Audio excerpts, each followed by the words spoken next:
going to make a small confession and a bit of information. My mother congregation, I've been a UU for a long time in Philadelphia, the Unitarian Church of the Restoration, was heavily Jewish. And when I volunteered to do a sermon on Frances Ellen Watkins Harper, about 6 weeks, maybe 2 months ago, I hadn't noticed that today is Hanukkah. So I have to address Hanukkah first, and now I'm going to attempt a transition, which makes sense to me. And then we're going to have a moment of silent reflection when I finish. It's called Thoughts on the Tree of Life. The tree of life is an ancient universal symbol. The roots and trunk establish the foundation. Branches reach out for sustenance. The leaves collect strength, and the fruits give of itself. All types of fruit from the same tree. Jews and Africans are different branches, both from the same trunk and roots, as is all humankind. Per the April 2018 issue of National Geographic, there is no scientific marker for race in DNA. And I have a copy of the issue just to show you. These are fraternal twins.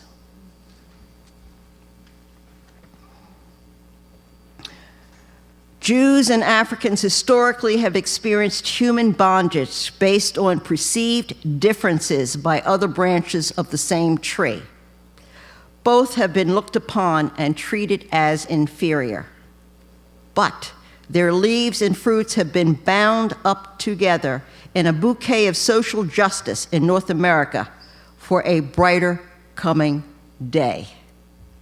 The NAACP, the Southern Christian Leadership Conference, the Student Nonviolent Coordinating Committee, and the Civil Rights Acts of 1964 and the Voting Rights Act of 1965 have been joint initiatives toward a world of acceptance, appreciation, and celebration of differences.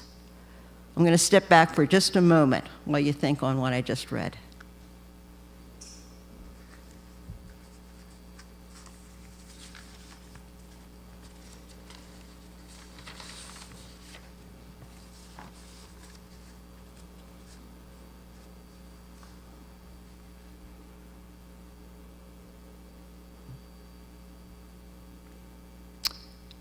Frances Ellen Watkins Harper was a 19th, early 20th century African-American Unitarian and member of the First Church in Philadelphia. She was born in Baltimore, Maryland in 1825 of an articulate and well-respected Black family. She was orphaned at a young age and was raised by an aunt and attended a school founded by her uncle, William Watkins, until the age of 13. The William Watkins Academy for Negro Youth was well known for its emphasis on biblical studies, the classics, and elocution. Greek and Latin were a major part of the curriculum and discipline structure. At age 14, she wrote her first article, which caught the attention of her employer, who encouraged her to read from his bookstore. By 1945, Watkins had composed enough poems and prose for a volume called Forest Trees. Poems on miscellaneous subjects followed in 1854. Over 10,000 copies were sold of that volume of poetry in this country. A second edition was published in 1857 and a 20th edition in 1871. She married in 1860, lived on a farm in Columbus, Ohio. Of course, her husband had to go off and die in 1864, and she was left with a stepdaughter and a child of her own. She started a long career of writing and lecturing. In fact, Frances Ellen was the only paid speaker, and she was an African American, once again, this is very important, on the entire suffrage movement lecturing circuit the whole thing in this country. She was the only paid person. That's how good she was. What I am going to be reading today is an actual speech that she gave in 1859. It was spoken at the 11th National Women's Rights Convention in New York City, where she sat on the platform with Elizabeth Cady Stanton and Susan B. Anthony. I feel I am something of a novice upon this platform, born of a race whose inheritance has been outrage and wrong. Most of my life has been spent in battling among those wrongs, but I did not feel as keenly as others that I had these rights in common with other women, which are now demanded. About 2 years ago, I stood within the shadows of my home. A great sorrow had fallen upon my life. My husband had died suddenly, leaving me a widow with 4 children, one my own and the others stepchildren. I tried to keep my children together, but my husband died in debt, and before he had been in his grave 3 months, the administrator had swept the very milk crocks and wash tubs from my hands. I was a farmer's wife and made butter for the Columbus market. But what could I do when they had swept all away? They left me one thing, and that was a looking glass. Had I died instead of my husband, how different would it have been the result? By this time, he would have taken another wife, it is most likely, and no administrator would have gone into his house, broken up his home, sold his bed, and taken away his means of support. I took my children in my arms and went out to seek my living. While I was gone, a neighbor to whom I had once lent $5 went before a magistrate and swore that he believed I was a non-resident and laid an attachment to my very bed. And I went back to Ohio with my orphan children in my arms, without a single feather bed in this world, and that was not in the custody of the law. I say then that justice is not fulfilled so long as woman is unequal before the law. We are all bound up together in one great bundle of humanity, and society cannot trample on the weakest and the feeblest of its members without receiving the curse in its own soul. You tried that in the case of the Negro. You pressed him down for 2 centuries, and in doing so, you crippled the moral strength and paralyzed the spiritual energies of the white men in this country. When the hands of the black were fettered, white men were deprived of the liberty of speech and the freedom of the press. Society cannot afford to neglect the enlightenment of any class of its members. At the South, the legislation of this country was in behalf of rich slaveholders, while the poor white man was neglected. Keep in mind, going back in time, you had to be white, male, and a property owner in order to vote. What is the consequence today? From that very class of neglected poor white men comes the man who stands today with his hand upon the helm of the nation. He fails to catch the watchword of the hour and throws himself, the incarnation of meanness, across the pathway of the nation. My objection, sounds current, doesn't it? My objection to Andrew Johnson is not that he was a poor white man. My objection is that he keeps poor whites and poor wits all the way through. This is the trouble with him.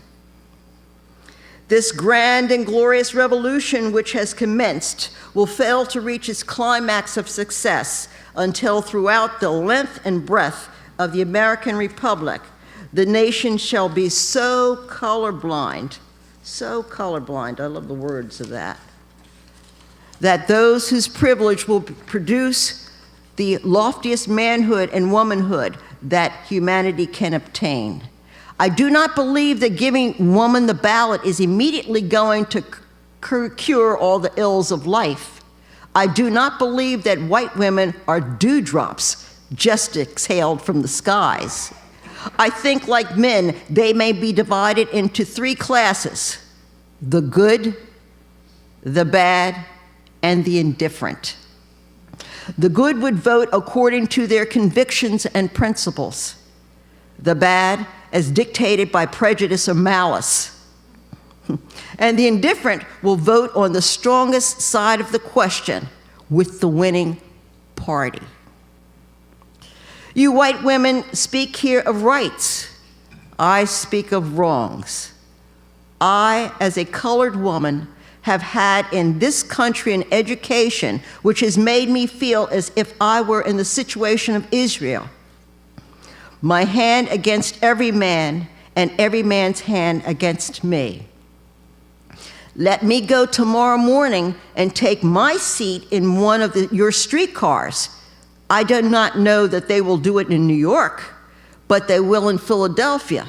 The conductor will put up his hand and stop the car rather than let me ride. Going from Washington to Baltimore this spring, they put me in the smoking car. Yes, in the nation's capital, where the black man consecrated himself to the nation's defense. Faithful when the white man was faithless, they put me in the smoking car. They did it once, but the next time they tried, they failed, for I would not go in. I felt the fight in me, but I don't want to have to fight all the time. Today I am puzzled where to make my home. I would like to make it in Philadelphia, near my own friends and relations. But I want to ride the streets of Philadelphia, and they send me to ride on the platform with the driver. Have women nothing to do with this? Not long since, a colored woman took her seat in an 11th Street car in Philadelphia, and the conductor stopped the car and told the rest of the passengers to get out, and left the car with her in it alone when they took it back to the station. One day, I took my seat in a car, and the conductor came to me and told me to take another seat. I just screamed, "Murder!" The man said if I was black, I ought to behave myself. I knew that if he was white, he was not behaving himself. Are there no wrongs to be righted? In advocating the cause of the colored man since the Dred Scott decision, I have sometimes said I thought the nation had touched bottom. But let me tell you, there is depth of infamy lower than that. It is when the nation, standing upon the threshold of a great peril, reached out its hands to a freer race and asked that race to help it. And when the peril was over, said, "You are good enough for soldiers, but not good enough for citizens?" Think about that. We have a woman in our country who has received the name of Moses, not by lying about it, but by acting it out. A woman who has gone down into Egypt of slavery and brought out hundreds of her people into liberty. The last time I saw that woman, her hands were swollen. That woman had led one of Montgomery's most successful expeditions, who was brave enough and secretive enough to act as a scout in the American Army, had her hands all swollen from conflict with a brutal conductor who undertook to eject her from her place. That woman whose courage and bravery won recognition the country needed. While there exists this brutal element in society which tramples upon the feeble and treads down the weak, I tell you that if there is any class of people who need to be lifted out of their airy nothings and selfishness, It is the white woman in America. I like this. Most of you who know me know I'm quite a feminist, and I love Frances Ellen. Some of you have seen this before. This is her book, A Brighter Coming Day. And you can get it at the UUA bookstore. It's still in print.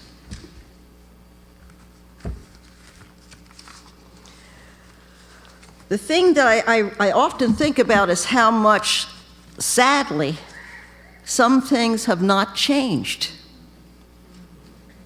And this was written over 100 years ago. Yes, women have the right to vote, and we exercised it this last time, and we managed to get a lot of our own into office. Finally. And I say to you, we can't do any worse than the men have done.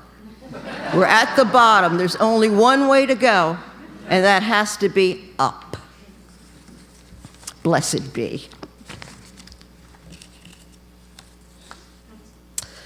The closing hymn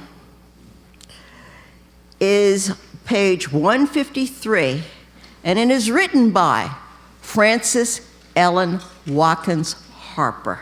Oh, I woke up this morning with my mind stayed on freedom.